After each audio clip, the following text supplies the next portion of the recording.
Paul knew Timothy well enough that he could confidently call him a man of God. He had proven himself faithful, and he was a faithful servant of the Lord. However, Paul still says, but this shows us that Timothy was not above turning to such things as Paul had just mentioned. And I don't think any one of us are. We have to evaluate ourselves every single day. We have to make sure that our priorities are right, okay? And we have to do it often, all right? And that's one of the reasons why we take the Lord's Supper, okay? We're supposed to stop and we're supposed to think about the Lord. You know, all week long I've been busy, I've been doing this and I've been doing that, and I'm remembering Christ's death until he comes. I have to stop and actually think about that, because I'm not thinking about Christ's death until he comes all day, every day. But come Sunday, and it's a time for introspection. It's a time to just simply sit and think things through, your relationship with him and what you've done in his presence and all of those kind of things, right? Timothy was not above this, and Paul knew that, and Paul himself was not above it. Okay, he's counseling because he understands the human heart. Paul himself spoke of the inward desires which warred in him. He did that in 2 Corinthians 11. He also did it in Romans 7, but let me see what it says in 2 Corinthians 11, because I don't remember. Let's see here. If Burke was here, he would call it out. You know, that's one that I miss Burke, and I was affected by Burke's death. But it didn't affect me in the same way as this young man. Okay, everything is different. We all have things that affect us differently, and I just am trying to evaluate this one, and I'm not really able to do it at this point. Who is weak and I am not weak? Who is made to stumble and I do not burn? And then they add in the words with indignation, which may or may not be correct.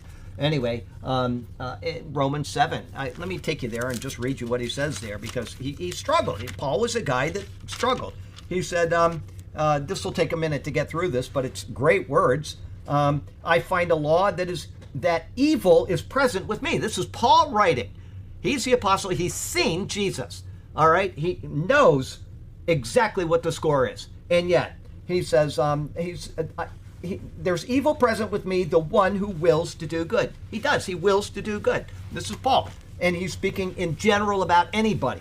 Okay? For I delight in the law of God according to the inward man. He's not talking about the law of Moses. He's talking about the relationship, the law that is established, whatever law it is.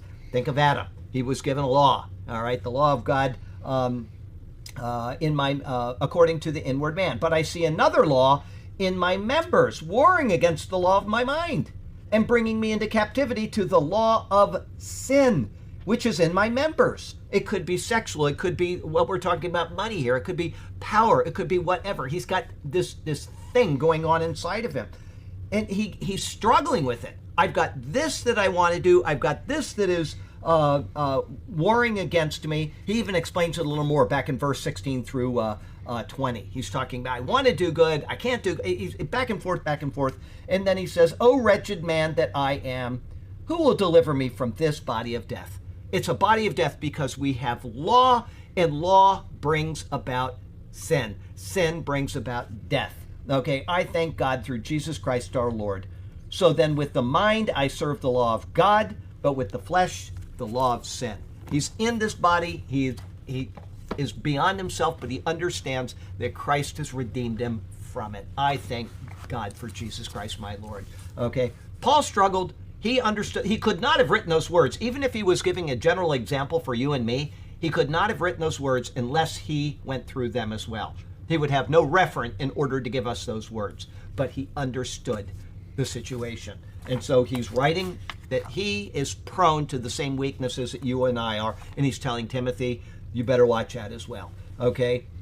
Paul knew Timothy well enough that he could confidently call him a man of God.